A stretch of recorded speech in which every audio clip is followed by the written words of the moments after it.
بزرگان دین پہلے اس پر بہت تنبیہ کرتے تھے، اگر کوئی ایک بندہ قضا نمازیں سب کو دکھا کے پڑھ رہا ہے تو سارے لوگ اسے گرفتار کر لیتے، پکڑتے ہیں کہ تو ایک گناہ کیا اور سب کو آ کر مسجد میں بتا رہا ہے۔ تو یہ پہلے کا یعنی ان بزرگوں کا ایک تقویٰ تھا۔ لیکن آج بھی میں کہہ رہا ہوں مسئلہ یہ ہے، عشاء کی نماز قضا ہو گئی، قضا پڑھنے کے لیے آپ کو کرنا کیا ہے؟ 17 رکعت پوری قضا نہیں پڑھیں گے آپ، 4 فرض اور 3 وتر۔ مسئلہ تو یہی ہے نا۔ کل کی عشاء کی نماز اگر کسی کی چھوٹی، فار ایگزامپل اللہ نہ کرے آج وہ قضا کرنے کے لیے کھڑا ہے، تو کیا کیا نمازیں قضا کرے گا؟ 4 رکعت فرض عشاء کی اور 3 رکعت واجب۔ یہ 2 نمازیں قضا ہوتی ہیں عشاء میں، یعنی کل 7 رکعت۔ وتر کی نماز جب پڑھتے ہیں تو آپ کو یہ بھی معلوم ہے تیسری رکعت میں کیا کرنا رہتا ہے؟ دعائے قنوت۔ حنفی جتنے بھی ہیں پیروکار ان کو معلوم ہے تیسری رکعت میں جب ہم کھڑے ہوتے ہیں سورہ فاتحہ اور سورہ پڑھنے کے بعد ہاتھ چھوڑ کر پھر دوبارہ تکبیر باندھتے ہیں اور دعائے قنوت پڑھتے ہیں، ہے نا؟ آج بھی عشاء کی نماز پڑھیں آپ تو پڑھے ہوں گے نا دعائے قنوت۔ 3 واجب الوتر کی جو نماز ہے اس کی آخری رکعت میں دعائے قنوت پڑھا جاتا ہے۔ لیکن جب قضا نماز پڑھ رہے ہیں آپ، کل کی عشاء کی قضا پڑھنے آئے، 4 رکعت فرض پڑھ لیا، کسی کو نہیں معلوم قضا پڑھ لیا آپ نے سنت کی جگہ، 3 رکعت وتر پڑھ رہے تھے، حکم یہ ہے کہ دعائے قنوت کے لیے ہاتھ نہ اٹھاؤ، ورنہ دیکھنے والا سمجھ جائے گا کہ یہ ابھی کی نہیں کوئی دوسری پڑھ رہا ہے۔ ہاں عشاء میں تو ہو سکتا ہے نہ سمجھے، کیونکہ عشاء میں کرنٹ نماز بھی ایک اسی وقت کی بھی ایک وتر ہے۔ ظہر کے وقت اگر کوئی عشاء کی قضا کر رہا تھا تو ظاہر سی بات ہے تیسری رکعت میں جب وہ کھڑا ہو کر کے ہاتھ اٹھائے گا تو جو دیکھے گا وہ سمجھ جائے گا کہ یہ وتر ظہر میں کیوں پڑھ رہا ہے، وتر ظہر میں کیوں پڑھ رہا ہے۔ تو گویا کہ تم نے سب کو اپنے گناہ کا گواہ بنایا، کل کی تمہاری کچھ چھوٹی تھی وہ آج آ کر پڑھ رہے ہو۔ گناہ کا گواہ نہ بناؤ کسی کو، اظہار گناہ یہ اور بڑا گناہ ہے۔ یہ مسئلہ آپ نے سمجھ لیا ہوگا۔ اب اندازہ کرو ایک چھوٹی ہوئی نماز کو بندہ جب ادا کرنے آ رہا ہے تب شریعت نے اتنا حکم دیا ہے کہ چھپ کر کے کرو، ان لوگوں کا کیا انجام ہوگا جو فحش کلامی علل اعلان کرتے ہیں، رات کو زنا ہو گیا ہے فلاں کے ساتھ، فلاں ہو گیا ہے، اس کو مزے لے کر کے بیان کرتے ہیں، ان کا کیا انجام ہوگا۔ میاں یہاں نماز کی قضا کے لیے بھی شریعت نے کہا ہے کہ اس طرح پڑھو کہ لوگوں کو خبر نہ ہو۔ انفال جو ہے مال غنیمت کو کہتے ہیں، اصل میں یہ بدر کے متعلق نازل ہوئی یہ پوری سورہ انفال۔ مال غنیمت کے بارے میں حضور اکرم صلی اللہ تعالیٰ علیہ وسلم سے پوچھا گیا تھا، اس سلسلے میں یہاں پر اس سورہ میں کئی باتیں آئی ہیں۔ بدر کے میدان میں نبی پاک صلی اللہ علیہ وسلم نے اعلان فرمایا تھا لوگوں کو ابھارنے کے لیے یا میدان میں مضبوط رکھنے کے لیے کہ فلاں فلاں کو جس طرح سے کارکردگی ہوگی ویسا انعام دیا جائے گا۔ تو اس میں جتنے جوان تھے وہ میدان میں کود پڑے ہیں، جو بوڑھے صحابہ تھے عمر والے وہ جھنڈوں کو مورچوں کو سنبھالے ہوئے تھے، خیموں کو سنبھالے ہوئے تھے میدان کی۔ ظاہر سی بات ہے فوج کی حفاظت کے لیے بھی کچھ صحابہ ہوا کرتے، تو انہوں نے مورچے سنبھال لیے، جوان لڑنے کے لیے میدان میں کود پڑے۔ اور ایسی سخت ترین لڑائی ہے کہ بدر کے میدان میں آپ کو پتہ ہے تاریخ گواہ ہے یہ 313 تھے اور وہ 1000 سے زیادہ تھے، باوجود اس کے اللہ نے روشن فتح عطا فرمائی، اور یہ جوان صحابہ نے 70 کافروں کو مار گرایا تھا اور 70 کو قیدی بنا کر لائے تھے۔ اب مسئلہ یہ تھا کہ حضور نے جو اعلان فرمایا تھا جس کی جیسی کارکردگی ہوگی ویسا انعام ہے، تو جو جوان صحابہ تھے ان میں یہ باتیں چلنے لگی جو بدر کا مال غنیمت ہے وہ غالباً جوان صحابہ کو زیادہ ملے گا۔ تو بوڑھے صحابہ وہ کہتے کہ اگر ہم مورچہ نہ سنبھالتے تو تم میدان میں اترتے کیسے؟ بہت تیز ہمارے حاجی صاحب جو ہے بے شک فرماتے ہیں، کیونکہ بوڑھوں کا اپنا ایک رول ہوتا ہے۔ بڑھاپا جو ہے اللہ تعالیٰ کی طرف سے ایک نعمت ہے کہ اللہ کی طرف لوٹنے کا موقع دیا جاتا ہے۔ جو جوان بیٹھے ہیں اللہ ان کو بھی اچھا بڑھاپا عطا فرمائے، عبادتوں کے ساتھ اور اللہ کی طرف لوٹ آنے والا بڑھاپا یہ نعمت ہے، کیونکہ زندگی میں جوانی میں جو کرنا تھا کر لیا، لیکن آخر عمر میں اللہ نے اس کو ہدایت دی کہ وہ مسجدوں کی طرف آ گیا ہے، پابند ہو گیا ہے، اور یہ احسان ہے اللہ کا کہ اللہ تعالیٰ اسے پاک کر کے دنیا سے اٹھانا چاہتا ہے۔ اور میرا مولا فرماتا ہے جس کی اسلام میں داڑھی سفید ہو گئی، اللہ فرماتا ہے مجھے اس کو عذاب دینے میں حیا آتی، اللہ حیا فرماتا ہے بوڑھے کو عذاب دینے میں، اور بڑھاپے میں بھی جس کی ایک بھی نہیں نکلی اس کا کیا ہے۔ بہرحال تو بوڑھے صحابہ یہ کہنے لگے ہم مورچہ سنبھالے تھے، ہمارا مال غنیمت تو ہمیں زیادہ ملنا چاہیے۔ تو یہ بات چل رہی تھی کس نے زیادہ کارکردگی کی ہے میدان بدر میں، یہ جوان صحابہ کا یا پھر بوڑھے صحابہ کا، کس کا کارنامہ زیادہ بڑا ہے؟ تب یہ سورہ انفال میں آیتیں نازل ہوئی. اللہ نے کیا ہی بہترین انداز میں فرمایا، فَلَمْ تَقْتُلُوهُمْ وَلَكِنَّ اللَّهَ قَتَلَهُمْ وَمَا رَمَيْتَ إِذْ رَمَيْتَ وَلَكِنَّ اللَّهَ رَمَى.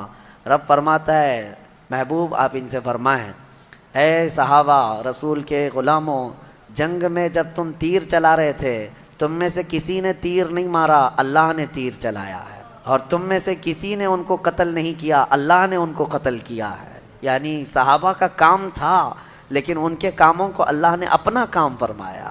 یہ رسول پاک صلی اللہ تعالیٰ علیہ وسلم کے غلاموں کی شان ہے کہ رب تعالیٰ فرماتا ہے ان کا کیا ہوا کام وہ اللہ کا کیا ہوا ہے. پھر اس کے بعد نبی پاک صلی اللہ تعالیٰ علیہ وسلم نے مال غنیمت جمع فرمایا اور قیدی بھی آئے بدر کے. اب سنیے، اسلام میں یہ ایک پہلی چیز ہے پوری دنیا کو پیش کی جانے والی. ہزاروں جنگیں آج بھی ہوتی ہیں، ہو بھی رہی ہیں اور ہو چکی ہیں. جنگوں کی ایک تاریخ نکال کر کے دیکھو اور میرے آقا صلی اللہ علیہ وسلم کے جو جہاد ہیں ان کو ایک طرف رکھو. بدر کے بعد کون سے قیدی آئے تھے پتہ ہے آپ کو؟ ایسے قیدی جنہوں نے مکہ میں صحابہ کا جینا تنگ کر کے رکھا تھا، بہت تکلیفیں دیے تھے، وہ سب گرفتار ہوئے تھے. 70 تو مارے گئے تھے جس میں ابو جہل بھی مر گیا تھا. حضرت بلال حبشی کا جو آقا تھا وہ بھی مرا تھا. بڑے بڑے کافر مرے تھے، لیکن جو قید ہو کر کے آئے تھے وہ بھی چھوٹے نہیں تھے.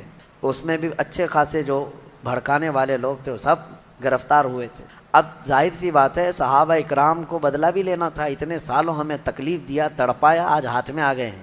لیکن نبی رحمت صلی اللہ تعالیٰ علیہ وسلم نے صحابہ سے مشورہ کیا کہ ان کے ساتھ کیا کریں. ابھی تو حضرت عمر فاروق رضی اللہ تعالیٰ عنہ نے مشورہ دیا کہ ان میں سے ٹکڑے ٹکڑے کر کے ان کو کاٹ کے مار ڈالیں، یہ جتنے ہیں مار ڈالیں ان کو. صحابہ کے الگ الگ مشورے تھے. حضرت ابو بکر صدیق نے عرض کیا یا رسول اللہ صلی اللہ علیہ وسلم، ان کو اگر فدیہ لے کر کے کچھ مال ان سے لے کر کے ان کو آزاد کر دیں، ہو سکتا ہے بعد میں یہ اس سے متاثر ہو کر اسلام میں آ جائیں.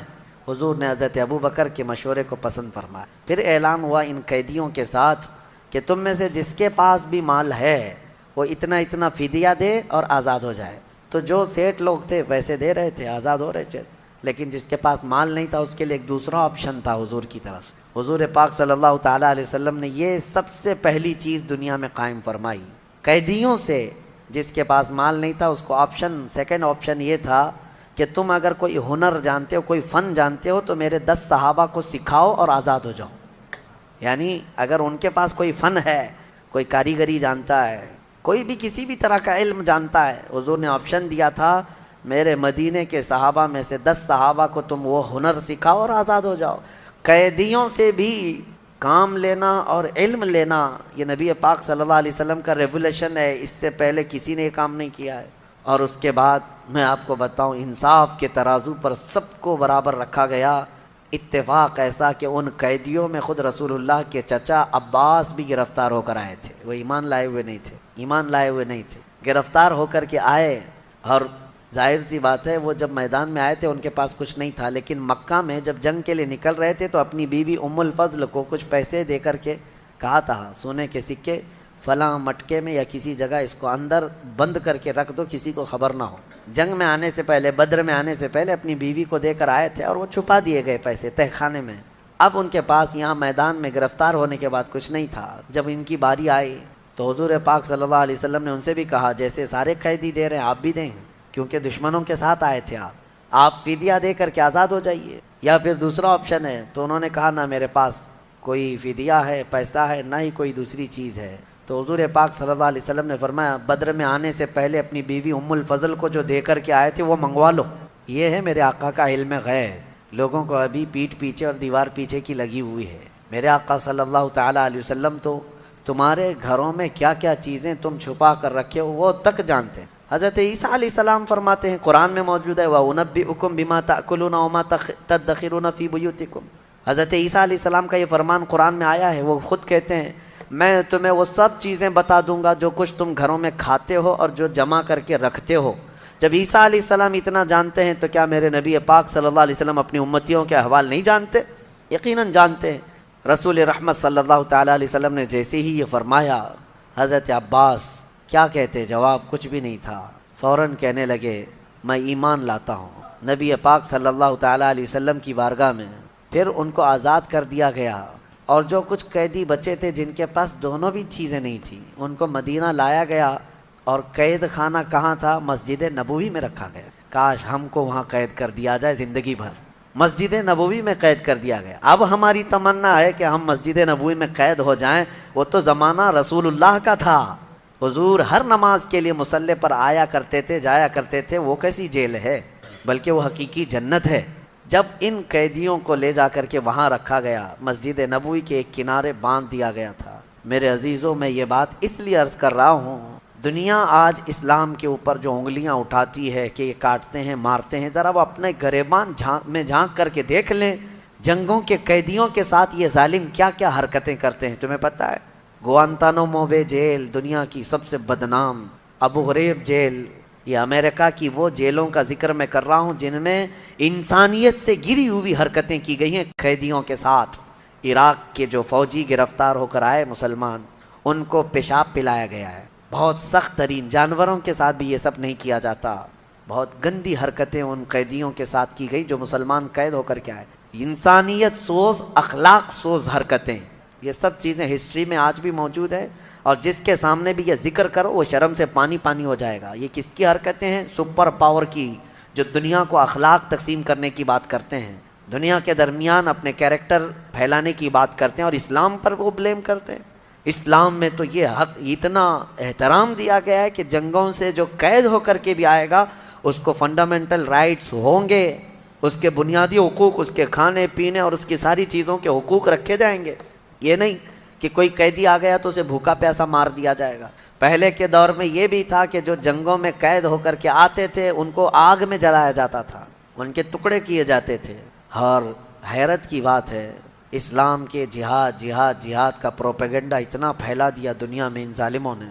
اور حد تو یہ ہے کہ ہمارے لوگ بھی ڈرنے لگ گئے، علماء بھی جو ہے بات کرنے سے خوف کھانے لگ گئے. ارے لفظ جہاد بولیں تو کل کہیں ہمیں گرفتار کر کے نہ لے چلے جائیں، کیونکہ یہ دجالی میڈیا نے ایسا پروپیگنڈا پھیلایا ہے جیسے دنیا میں سب سے زیادہ ہم نے ہی قتل کیا. آپ کو میں تاریخ بتاؤں، تاریخ آپ کو پتہ ہے، world war first and world war second, اس میں کتنے قتل ہوئے تھے؟ سرچ کر کے آپ خود محسوس کر لیں گے، پتہ چلے گا آپ کو. فرسٹ ورلڈ وار، عالمی جنگ جو ہوئی، جنگ عظیم، پہلی جنگ عظیم، پوری دنیا اس میں ملوث رہی. اس میں تقریباً 3 کروڑ لوگ مارے گئے ہیں. کروڑ کی بات کر رہا ہوں، لاکھ نہیں. 3 کروڑ لوگ متاثر ہوئے، زخمی ہوئے، مارے گئے. اور دوسری جنگ عظیم میں تو 5 کروڑ سے اوپر لوگ. انسانوں کی کوئی اہمیت ہے یا نہیں؟ کروڑ ایسے ہم یہاں پر تاریخ میں بتایا جا رہا ہے جیسے کوئی گاجر مولی ہیں. ایک انسان کی بھی وقعت ہے اسلام میں، ایک انسان کی بھی قیمت ہے. 3 کروڑ مارے گئے، 5 کروڑ مارے گئے، لیکن تم میں سے کسی کو آج ہمت نہیں ہے یہ عالمی جنگ کے متعلق کہا جائے کہ یہ سب ورلڈ وار جو ہے دنیا کو فساد میں مبتلا کرنے کی سازشیں تھی اور پوری دنیا کو تباہ کرنے کے آلے تھے. لیکن حیرت اس بات پر ہونا چاہیے ان ظالموں کو، میرے نبی پاک صلی اللہ تعالیٰ علیہ وسلم نے اپنی 10 سالہ زندگی میں، جو مدنی زندگی ہے، کیونکہ مکی زندگی میں ایک بھی جنگ نہیں ہوئی، حضور نے ہجرت فرمایا مدینہ، اس کے بعد سے لے کر آپ کی وفات تک ٹوٹل آپ کی 10 سالہ مدنی زندگی میں 17 جنگوں میں میرے آقا نے شرکت فرمائی. کتنے؟ مسلمانوں کو یہ بات یاد رہے، 17 غزوات میں میرے آقا صلی اللہ علیہ وسلم کی شرکت ہوئی. لیکن آپ کو پتہ ہے پورا ان 17 جنگوں میں کتنے لوگ قتل ہوئے تھے؟ ٹوٹل ملا کر کے 260 کے قریب. ان 17 جنگوں میں 260 لوگ جن کی تعداد بتائی جا رہی ہے. اب آپ بتائیں کہاں 260، کہاں 250 لوگ، اور کہاں 5 کروڑ، کہاں 3 کروڑ. ابھی کرنٹ احوال میں ابھی آپ جا کر کے دیکھیں، عراق امریکہ کی جنگ میں عراق میں نئے نئے قبرستان بن گئے ہیں. قبریں گن نہیں سکو گے آج. جو ڈیٹا گورنمنٹ دیتی ہے وہ ایک محدود طریقے کا ہے، باقی وہاں کے جو حالات ہیں اللہ کی پناہ. سیریا میں کس نے جنگ چھیڑ رکھا ہے آج تک؟ یمن کو کون مار رہا ہے؟ افغان میں 20 سال نیٹو فوجوں نے کیا کیا؟ ان کے پاس کوئی ڈیٹا ہے؟ ان کے پاس کوئی تعداد ہے؟ کتنے لوگ مارے گئے؟ افغان کی سرحد پر جا کر دیکھیں، عراق ہو، یمن ہو، سیریا ہو، لاکھوں کی تعداد میں قتل ہو گئے، لاکھوں کی تعداد میں قتل ہو گئے ہیں. چلو ٹھیک ہے، ان کو ایسا لگتا ہے کہ مسلمانوں کا قتل ہوا تو نہیں بولنا چاہیے. فی الحال رشیا جو یوکرین پر اٹیک کر رہا ہے، کوئی ان کے پاس تعداد ہے یوکرین میں کتنے لوگ مارے گئے؟ قتل ہے، چاہے کوئی بھی کرے. یہ جتنی دجالی میڈیا ہے ان کے منہ میں اب مینڈک بیٹھ گئے ہیں. کوئی نہیں کہنے کی ہمت کرتا ہے کہ رشیا آتنکوادی ہے. کوئی یہ نہیں کہہ سکتا کہ وہ زبردستی کی جنگ کر رہا ہے، ٹیررسٹ کا لفظ استعمال ہی نہیں کریں گے، نہیں کریں گے۔ لاکھوں قتل کیے ہیں ان لوگوں نے دنیا میں، لاکھوں قتل کیے ہیں، میں پوری چیز لے کر کے آپ کے سامنے بیٹھ سکتا ہوں، لیکن اس کے برعکس اسلامی تاریخ میں اگر 250 کی تعداد میں قتل مل جائے تو سچ کہا شاعر نے، سچ کہا، وہ قتل بھی کرتے ہیں تو چرچا نہیں ہوتا، ہم آہ بھی کرتے ہیں تو ہو جاتے ہیں بدنام، ہم آہ بھی کرتے ہیں تو ہو جاتے ہیں بدنام، وہ قتل بھی کرتے ہیں تو چرچا نہیں ہوتا۔ بات صرف اتنی ہے کہ آج دنیا صرف طاقت کی زبان جانتی ہے، دنیا صرف دولت کی پجاری ہے، جس کے پاس آج بہت زیادہ دولت ہے یا جو بہت زیادہ سپر پاور ہے اس کے سارے عیب یہ دنیا چھپا دیتی ہے، اور جو غریب قوم ہے اس کا ایک جرم بھی پوری دنیا کو دکھا دکھا کر کے اس کو سب سے بڑا چور ثابت کرتے ہیں۔ یہ دگلی پالیسی دنیا میں آج موجود ہے، لہٰذا آپ کو نروس ہونے کی ضرورت نہیں، تمہارا دین سچا ہے، تمہارے مصطفیٰ کریم صلی اللہ علیہ وسلم میرے آقا نے اس روئے زمین پر جو مظاہرہ فرمایا یقیناً وہ رحمت للعالمین کا مظاہرہ فرمایا ہے، وہ یقیناً رحمت رہے۔ تو یہ بدر کے حالات کے بعد کی چیزیں سورۃ الانفال میں بیان کی گئی ہیں، اور 70 قیدی وہاں پر مارے گئے۔ میں کہتا ہوں اب یہاں پر کچھ لوگ یہ کہتے ہیں کہ مدینے سے نکل کر کے یہ لوگ گئے اور اٹیک کیا مکہ والوں پر، اور بیچارے 70 لوگوں کو مارا اور 70 لوگوں کو پکڑ کر کے لائے، محمد صلی اللہ علیہ وسلم کے لوگ یہ ظلم کی ہے۔ ان الوؤں کو یہ بات بولنے میں شرم بھی نہیں آتی کہ حضور صلی اللہ علیہ وسلم گئے، ان کو مارے اور پکڑ کے لائے، بیوقوف، 313 کو لے کر گئے تھے اور آئے کتنے تھے؟ 1000 سے زیادہ۔ ابھی میں آپ سے ایک چیز پوچھتا ہوں، سوال ہے آپ سے، ممبئی میں آپ لوگ رہتے ہیں اور دلی یہاں سے کافی دور ہے، اگر دونوں میں ٹھن گئی، ممبئی والوں میں دلی والوں میں، اللہ کبھی نہ کرے، مثال دے رہا ہوں، دونوں میں کچھ اختلاف ہو گئے اور جنگ کی نوبت آ گئی، جنگ کی نوبت آ گئی، ممبئی سے قریب کلیان ہے، پنویل ہے، یا سمجھ لیں اور تھوڑا سا آگے کی طرف جائیں، کلیان کے پاس یا پنویل کے پاس یہ جنگ ہو گئی، کس کی؟ دلی والوں کی اور ممبئی والوں کی۔ مجھے بتاؤ کیا کہا جائے گا کہ ممبئی والے لڑنے کے لیے گئے تھے کہ دلی والے لڑنے کے لیے آئے تھے؟ ظاہر سی بات ہے وہ آئے تھے، ہم گئے نہیں تھے یہاں سے۔ اسی طرح سے اگر دلی کے قریب دوسرے وہاں سے سٹے ہوئے شہر ہے، نوئیڈا ہے، غازی آباد، وہاں اگر جنگ ہوئی ہوتی تو یہ بلیم کیا جاتا ممبئی والے وہاں گئے تھے مارنے کے لیے۔ یہی حال ہے، بدر کا لوکیشن اگر آپ کو پتہ چل جائے کہ کہاں ہے تو سب بات سمجھ میں آ جائے گی۔ بدر مدینے سے قریب ہے، مکہ سے دور ہے، مکہ سے تقریباً 300 کلومیٹر اور مدینے سے تقریباً 100-150 کے آس پاس۔ تو اب مجھے بتاؤ مکہ والے گئے تھے کہ مدینے والے گئے تھے؟ مکہ والے آئے تھے لڑنے کے لیے، نبی پاک صلی اللہ علیہ وسلم ڈیفنس کے لیے نکلے۔ اسی طرح جنگ احد کہاں ہوئی پتہ ہے؟ مدینے سے 5 کلومیٹر باہر، مدینے سے 5 کلومیٹر باہر احد پہاڑ کے دامن میں۔ کون آئے تھے؟ مکہ والے آئے تھے۔ جنگ خندق کہاں ہوئی پتہ ہے؟ مدینہ پاک سے تقریباً 4 کلومیٹر باہر، مدینے سے 4 کلومیٹر باہر خندق کھودنی پڑی مدینے کو بچانے کے لیے۔ کون آئے تھے لڑنے کے لیے؟ مکہ والے آئے تھے۔ اب مجھے بتاؤ جو بار بار مدینے پر اٹیک کرتے ہوں، ہر بار حضور پاک صلی اللہ علیہ وسلم اور ان کے صحابہ کو مکہ چھوڑنے کے بعد بھی مدینے میں آ کر کے فساد مچاتے ہوں، تو کیا ایسوں کے خلاف تلوار اٹھانا جائز نہیں ہے؟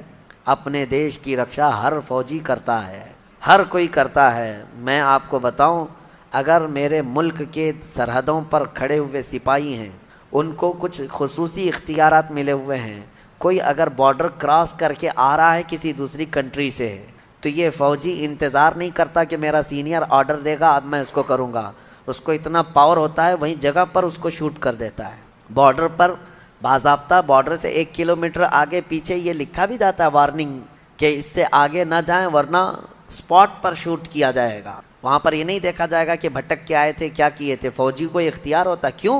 کیوں فوجی مار دے رہا ہے؟ اس لیے کہ ہر ایک کو یہ فکر ہے میرے دیش کی حفاظت ہونی چاہیے، میرے ملک کی حفاظت ہونی چاہیے۔ اور وہ صحابہ اگر اپنے مدینے کی حفاظت کے لیے کھڑے ہو گئے تو ان ظالموں نے ایسی وہ بنا کر کے پیش کی، امیج بنا کر پیش کی ہے دنیا میں کہ وہ صرف لڑنے والی قوم تھی، لڑتے رہتے تھے۔ انہوں نے اپنے ملک کی حفاظت کے لیے تلواریں اٹھائی ہیں اور اللہ تعالیٰ نے ان کی مدد ایسی فرمائی کہ وہ مدینہ بچاتے بچاتے اتنا پھیل گئے کہ جتنے دشمن تھے انہیں بھی مجبوراً مدینہ طیبہ کی حکومت کے انڈر میں آنا پڑا۔ پھر جب مکہ فتح ہوا تو پھر لوگ جوق در جوق اسلام میں آنے لگے اور پھر اسلام کی کوئی سرحد نہ رہی، دنیا میں یہ پھیلتا ہی چلا گیا، پھیلتا ہی چلا گیا۔ آج بھی قرآن کی جو آیتیں ہیں اس میں یہی اللہ نے فرمایا کہ اللہ تعالیٰ فرماتے وَقَاتِلُوهُمْ وَقَاتِلُوا الَّذِينَ يُقَاتِلُونَكُمْ، ان سے جنگ کرو جو تم سے جنگ کر رہے ہیں، ان سے لڑو جو تم سے لڑ رہے ہیں۔ اور آج ہم نے ایک آیت تلاوت کی ہے سورہ انفال کی آخری آیتوں میں سے، وَإِن جَنَحُوا لِلسَّلْمِ فَاجْنَحْ لَهَا وَتَوَكَّلْ عَلَى اللَّهِ، اور کوئی قوم اگر امان چاہتی ہے تو تم بھی امان میں آ جاؤ، کوئی پیس چاہتی ہے، امن چاہتی ہے تو آپ بھی امن میں آ جاؤ، حضور کو حکم ہوا ہے فَاجْنَحْ لَهَا، آپ امن کے لیے جھک جائیں، پیس کے لیے آپ تیار ہو جائیں اور اللہ پر بھروسہ کریں۔ یہ اسلام ہے۔ یہ اسلام کے بہت سارے وہ پیغامات ہیں جس کو لوگ آج کھل کر کے بتا بھی نہیں رہے۔ جہاد میں جانے سے پہلے میرے آقا صلی اللہ تعالیٰ علیہ وسلم صحابہ کو بھی یہ تلقین کرتے کہ جس میدان میں، جس وادی میں تم لڑنے کے لیے جا رہے ہو، وہاں کی کسی عورت کو نہ چھونا، بوڑھوں کے ساتھ لڑائی نہ کرنا، بچوں کو نہ مارنا، وہاں کی عبادت گاہوں کو نہ توڑنا، وہاں کے درختوں کو نہ اکھاڑنا۔ یہ سب پیغامات صحابہ کو دیے جاتے تھے، مجاہدین کو دیے جاتے تھے۔ یہ ہے اصل جہاد جو نبی پاک صلی اللہ علیہ وسلم نے لوگوں کو سکھایا ہے۔ اور ان ظالم کتوں کو دیکھو، آج عراق میں جاؤ، ایسے ایسے بم گرائے ہیں کہ وہاں پر سبزہ بھی نہیں اگ سکتا، ایسے ایسے بم گرائے ہیں کہ گھاس بھی نہیں نکلتی اب اس زمین پر۔ اور دنیا کو امن کا پیغام اور پیس کا پیغام دینے والے مجھے یہ بتا سکتے ہیں ناگاساکی اور ہیروشیما کو کس نے تباہ کیا؟ کون ہے جو ایٹمی ہتھیار کا سب سے پہلے دنیا میں استعمال کیا؟ نیوکلیائی پاور کو سب سے پہلے دنیا میں زمین پر استعمال کرنے والی طاقتیں کون ہیں؟ عرب نے استعمال کیا، مکہ والوں نے استعمال کیا، مدینے والوں نے استعمال کیا۔ یہ میڈیا والوں کے منہ میں یقیناً مینڈک ہے، یہ نہیں بولیں گے۔ ناگاساکی اور ہیروشیما کو تباہ کرنے والی طاقت وہ آج ان کی سپر پاور دادا ہے، اور اسے کوئی نہیں کہتا کہ امریکہ نے کس طرح کے ہتھیار استعمال کیے تھے اس وقت، ویتنام کی جنگ۔ یہ سب تاریخ ہے میرے عزیزو۔ بات صرف اتنی ہے کہ میڈیا ان کے پاس ہے، اخبار ان کے پاس ہے، پرنٹ میڈیا، الیکٹرانک میڈیا، ساری چیزیں، اور یہ جھوٹ کو سچ لکھتے رہیں اور سچ کو جھوٹ لکھتے رہیں۔ لیکن میں آپ سے یہ گزارش کرنا چاہوں گا، آنکھ بند کر کے جو کچھ دکھایا جائے اس کو منعن تسلیم نہ کرو، بلکہ قرآن کہتا ہے جب کوئی فاسق تمہارے پاس خبر لے کر کے آئے اس کی تحقیق کرو، فتبینوا، ورنہ کہیں تم جہالت میں شرمندگی اٹھانا نہ پڑے۔ تمہیں ہمیشہ یہ بات یاد رہنی چاہیے۔